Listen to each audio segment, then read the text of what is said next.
আজ class test পরীক্ষার result বেরিয়েছে। তোমরা সবাই খুব ভালো পরীক্ষা দিয়েছো, আর তাদের মধ্যে থেকে ফার্স্ট হয়েছে রাজু। তাই আমার তরফ থেকে রাজুকে একটি চকলেট উপহার দেব। আর আগামী দিনে তোমরাও যাতে ফার্স্ট হতে পারো এই চেষ্টা করবে।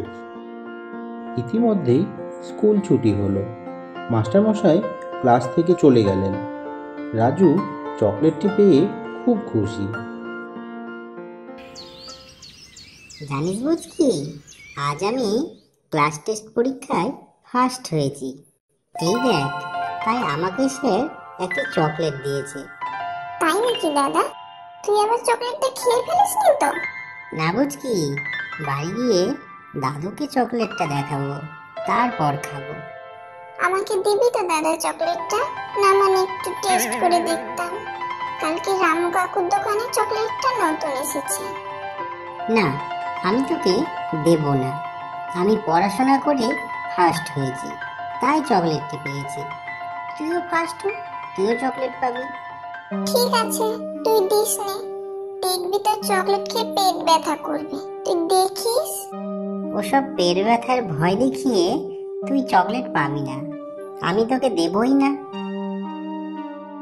রাজু বাড়ি ফিরে তার ফার্স্ট হওয়ার ঘটনা দাদুকে জানায় এবং চকলেটটিও দাদুকে দেখায়।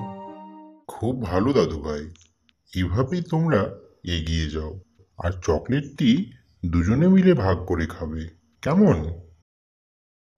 উফ, চকলেট এদিকে আয় বলছি, আয়। আমি এবার খুব রেগে যাচ্ছি কিন্তু। উফ, এবার আমি চকলেটটাকে খেয়েই ফেলবো। এবারও খেতে পারলাম না। দিদি ভাই, ও দিদি ভাই, কি হয়েছে তোমার? স্বপ্ন দেখছো বুঝি? ওঠো। বুঝকি ওঠ, কি সব বকছিস তুই ঘুমের মধ্যে? আমি কোথায়?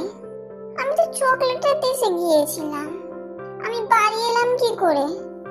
ইস, কত চকলেট ছিল, আমি একটাও খেতে পারলাম না। দিদি ভাই, তুমি স্বপ্ন দেখছিলে, তুমি কোথাও যাওনি, বাড়িতেই ঘুমোচ্ছিলে। কাঁদিস না বুঝকি, তুই স্বপ্ন দেখছিলিস। না, আমার চকলেট চাই, আমার অনেক অনেক চকলেট চাই। না, আমার চকলেট চাই, চকলেট চাই, চকলেট। ঠিক আছে বুঝকি, আমি যে চকলেটটা পেয়েছি সেই চকলেটটা আমি তোকে দিয়ে দেব, তাহলে আর তুই কাঁদবি না তো? সত্যি বলছিস দাদা? তুই আমাকে চকলেটটা দিয়ে দিবি? সত্যি দাদা? হ্যাঁ রে বুঝকি, দিয়ে দেব তোকে। কি মজা, আমি চকলেট খাবো, কি মজা। এই তো আমার দিদি ভাই এসেছে। সকাল হতেই রাজু চকলেটটি বচকিকে দিয়ে দেয় এবং বচকি খুব আনন্দ পায়।